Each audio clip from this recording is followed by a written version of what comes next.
ಅಲ್ಲ, ನನಗೆ ನನ್ನ ಗುರುಗಳ ಹೆಚ್ಚಿನಲ್ಲಿ ನಾನು ಇದನ್ನು ಸ್ಥಾಪಿಸಿದ್ದೇನೆ 2000 ಇಸವಿಗೆ ಇದರ ಶಿಲಾನ್ಯಾಸವಾಗಿ, ಆಮೇಲೆ 2005ನೇ ಇಸವಿಗೆ ಇದರ ಕಟ್ಟಡ ಸಮೇತ ಯಕ್ಷಗಾನ ಕೇಂದ್ರ ಉದ್ಘಾಟನೆಗೊಂಡಿದೆ ಕೇಶವಾನಂದ ಭಾರತಿ ಸ್ವಾಮೀಜಿಗಳವರ ದಿವ್ಯ ಹಸ್ತದಿಂದ. ಆಮೇಲಿಂದ ನಾವು ವರ್ಷ ಪ್ರತಿ ಯಕ್ಷಗಾನ ನಾಟ್ಯ ತರಬೇತಿಯನ್ನು ಮಾಡಿ ಆ ಮೂಲಕವಾಗಿ ಮಕ್ಕಳಿಗೆ ರಂಗಕ್ಕೆ ಪ್ರವೇಶಿಸಿ, ತದನಂತರ ನಮ್ಮ ಡಾಕ್ಟರ್ ವಿಷ್ಣು ಪ್ರಸಾದ್ ಹಾಗೂ ಮತ್ತು ಬೇರೆಯವರೆಲ್ಲ ಸೇರಿಕೊಂಡು ಹಿಮ್ಮೇಳದ ತರಬೇತಿ ಆಗಬೇಕು ಅಂತ ಹೇಳಿಕೊಂಡಾಗ ತಿರುಕಬೇಲು ಶಾಸ್ತ್ರಿಗಳನ್ನು ತರಿಸಿ ನಾವು ಇದು ಮಾಡಿದ್ದೇವೆ. ಆ ಮೂಲಕವಾಗಿ ತಿಮ್ಮನೇಶ್ವರ ಶಾಸ್ತ್ರಿಗಳಾದ ಮೇಲೆ ಮುರಳಿ ಕೃಷ್ಣ ಶಾಸ್ತ್ರಿಗಳು ಗುರುಗಳಾಗಿ ಮುಂದುವರಿತಾ ಇದ್ದಾರೆ. ಹಿಮ್ಮೇಳದಲ್ಲಿ ನಮ್ಮ ಇದೇ ಯಕ್ಷಗಾನ ಕೇಂದ್ರದಲ್ಲಿ ಸಿದ್ಧಗೊಂಡಂತಹ ವರ್ಷಿತಿಕಿಯಕ್ಕರು ತನ್ನ ಯಕ್ಷಗಾನದ ವೇಷಧಾರಿಯಾಗಿ ಮತ್ತು ಹಿಮ್ಮೇಳ ವಾದಕನಾಗಿ ಕಾಣಿಸಿಕೊಳ್ಳುತ್ತಿರುವಂಥ ಅವರು ಕೂಡ ಹಿಮ್ಮೇಳದ ಗುರುಗಳಾಗಿ ಕಾರ್ಯನಿರ್ವಹಿಸ್ತಾ ಇದ್ದಾರೆ.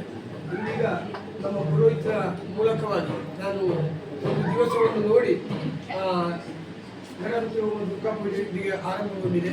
ಆದ್ದರಿಂದ ನಮ್ಮ ಒಂದು ಸಾಂಕೇತಿಕವಾದಂಥ ಒಂದು ಉದ್ಘಾಟನಾ ಕಾರ್ಯಕ್ರಮವನ್ನು ನಾವು ಇಲ್ಲಿ ಹಮ್ಮಿಕೊಂಡಿದ್ದೇವೆ. ಆದ್ದರಿಂದ ನಿಮ್ಮೆಲ್ಲರನ್ನು ಕೂಡ ಆರ್ಥಿಕವಾಗಿ ನಾವು ಸ್ವಾಗತ ನಾವು ಸ್ವಾಗತಿಸ್ತಾ, ನಮ್ಮ ಯಕ್ಷಗಾನ ಕೇಂದ್ರಕ್ಕೆ ಇವತ್ತು ಹಿಮ್ಮೇಳದಲ್ಲಿ ಸೇರಿದವರು ಬಂದಿದ್ದಾರೆ. ಆಮೇಲೆ ಕೆಲವರು ಬರ್ತೇವೆ ಅಂತ ಹೇಳಿದ್ದಾರೆ. ಹಾಗಾದರೆ ಇನ್ನು ಮುಂದೆ ಇದೇ ರೀತಿಯಾಗಿ ವಾರ ವಾರ ನಮ್ಮ ತರಬೇತಿ ಮುಂದುವರಿತಾ ಇದೆ. ಆದ್ದರಿಂದ ಒಂದು ಉದ್ಘಾಟನಾ ಕಾರ್ಯಕ್ರಮ ಮೊದಲಾಗಿ ನಮ್ಮ ವಕ್ತಾರರಾದ ಡಾಕ್ಟರ್ ವಿಷ್ಣು ಪ್ರಸಾದ್ ನೀವು ಮಾಡಬೇಕು ಅಂತ ಕೇಳ್ತೀನಿ. ನಾನು ಮಾಡ್ತೇನೆ, ನೀವು ಮಾಡಿ.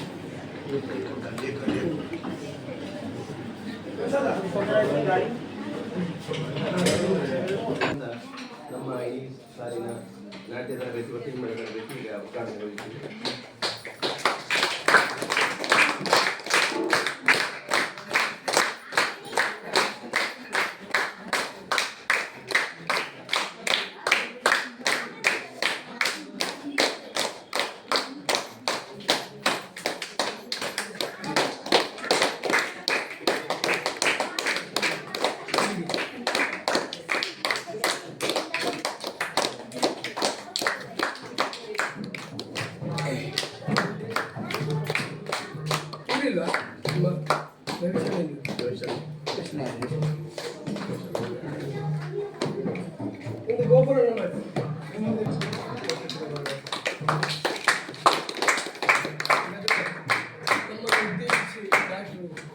ಮಾತಾಡಬೇಕು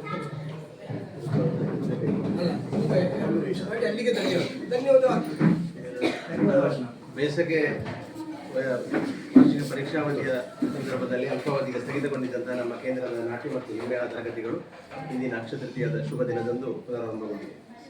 ಅಕ್ಷಯ ತೃತೀಯ ಅಂತ ಹೇಳಿದರೆ ನಕ್ಷಯ ಮಿತಿ ಅಕ್ಷಯ ಕೇವಲ ಅದು ಬಂಗಾರದ ಕೊಡುವ ದಿವಸ ಅಲ್ಲ, ಲಕ್ಷ್ಮಿ ಆರಾಧನೆಗೆ, ಅದು ಭಾಗ್ಯಲಕ್ಷ್ಮಿ ಇರಲಿ ವಿದ್ಯಾಲಕ್ಷ್ಮಿ ಇರಲಿ, ಇವತ್ತು ನಾವು ಆರಂಭಿಸಿದ ಅದು ಕಾರ್ಯಕ್ರಮ ಆ ವರ್ಷ ಇಡೀ ನಿರ್ವಿಘ್ನವಾಗಿ ನಡೀತದೆ ಅಂತ ನಮ್ಮ ಶಾಸ್ತ್ರ ಹೇಳಿದರು. ಹಾಗೆ ಇಂದಿನ ಶುಭ ಮುಹೂರ್ತದಲ್ಲಿ ನಮ್ಮ ಅರ್ಚಕದ್ವಯರಿಂದ ಗಣಪತಿ ಹೋಮ ಮತ್ತು ಈ ಮಧ್ಯಾಹ್ನದ ಹೊತ್ತಿಗೆ ದುರ್ಗಾ ಪೂಜೆಯೊಂದಿಗೆ ಈ ಕಾರ್ಯಕ್ರಮ ಶುಭಾರಂಭಗೊಂಡಿದೆ. ಈಗ ಮಹಾಪೂಜೆ ಮಂಗಳಾರತಿಯ ನಂತರ ನಮ್ಮ ಗುರುಗಳು ಹಾಗೂ ನಮ್ಮ ಕೇಂದ್ರದ ಪೋಷಕರ ದಿವ್ಯಹಸ್ತದಿಂದ ಈ ಕಾರ್ಯಕ್ರಮ ಉದ್ಘಾಟನೆಗೊಂಡಿದೆ.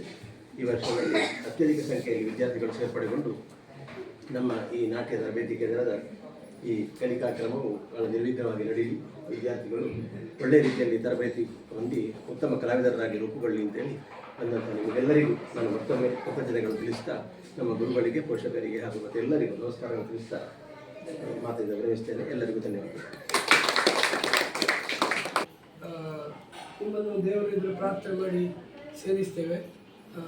ಆ ಬಳಿಕ ಭೋಜನ ಒಂದು ವ್ಯವಸ್ಥೆ ಆಗಬೇಕು. ಮತ್ತು ನಮ್ಮ ಸ್ಮೃತಿ ಮಾಯಿನಿ ಮತ್ತು ಸಮನ್ವಿತ ಹರ್ಷಲ್ ಬನ್ನಿ. ನಮ್ಮ ಕೇಂದ್ರದ ವಿದ್ಯಾರ್ಥಿಗಳಿಂದ ಇವತ್ತಿನ ಉದ್ಘಾಟನೆಯ ಯಕ್ಷಗಾನದ ಕ್ರಮದಲ್ಲಿ ಹಾಡುತ್ತಾರೆ.